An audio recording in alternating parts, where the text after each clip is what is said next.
Sako-sakong basura ang nakuha mula sa Dolomite Beach sa Maynila matapos po ang pag-ulang dulot ng habagat na pinalakas pa ng bagyong Karina.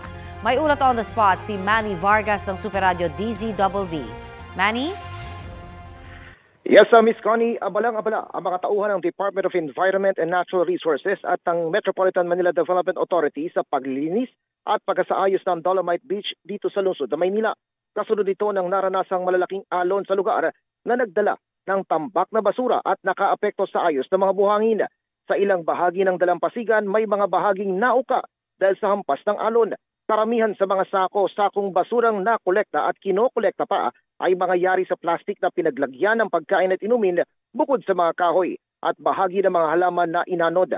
Bagamat nakakuha tayo ng mga video sa tulong ng mga naglilinis, hindi naman pinayagan ng security personnel ng Dolomite Beach na ma-cover ng Super Radio DZBB ang cleanup drive nang walang direktang permiso mula sa DNR. Wala pa namang pahayag ang kagawaran ng kalikasan tungkol dito. Miss Connie?